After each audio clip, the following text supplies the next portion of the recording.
তোর এই কাটা হাত দিয়ে তোরে কে কাজ করতে বলছে? এইটা এইদিকে দে, এই কাজগুলো আমি করতেছি, তুই গিয়ে বস।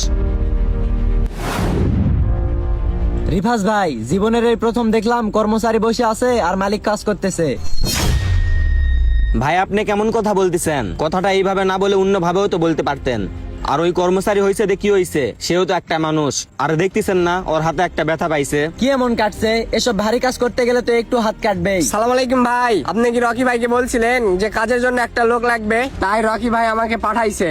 ও, রকি ভাই তোমারে পাঠাইছে? আচ্ছা ঠিক আছে, কালকে সকাল থেকে তুমি কাজে আইসো। আর তোমার কাজের বেতন কালকে সকালে নির্ধারণ করা হবে, তুমি এখন যাও।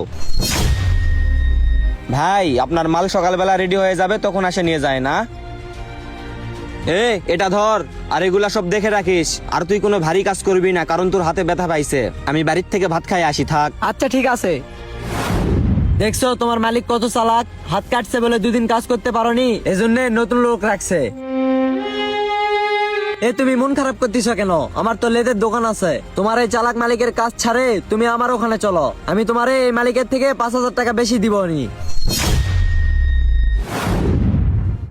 ভাই আপনি তো নতুন লোক রাখছেন, আমার তো প্রয়োজন নাই, তাহলে এখন আমি চলে যাই। আরে পাগল, আমারে কি তোর সেরকম মালিক মনে হয়? সারা জীবন তোমারে দিয়ে কাজ করাইলাম, আর 2 দিন তোমার সমস্যা বলে তোমারে তাড়িয়ে দিয়ে নতুন লোক রাখলাম। তোমারে ডাক্তার কি বলছে? যে 2 মাসের জন্য রেস্টে থাকতে বলছে না? আর কোনো ভারী কাজ করবা না, তোমার যে বেতন তুমি সে বেতনই পাবা।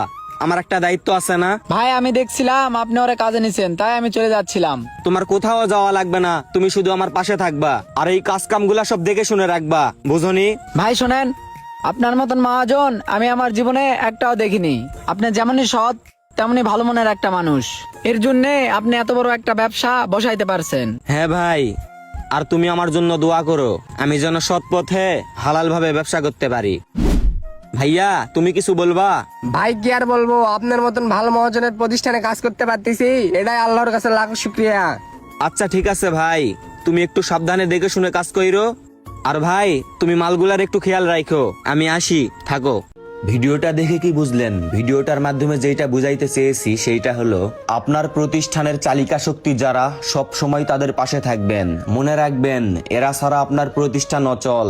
আর হ্যাঁ, ভিডিওটি যদি আপনাদের কাছে একটু পরিমাণ ভালো লেগে থাকে তাহলে অবশ্যই একটা লাইক, কমেন্ট, শেয়ার আর আমাদের পেজটি ফলো দিয়ে আমাদের পাশেই থাকবেন। ধন্যবাদ সবাইকে।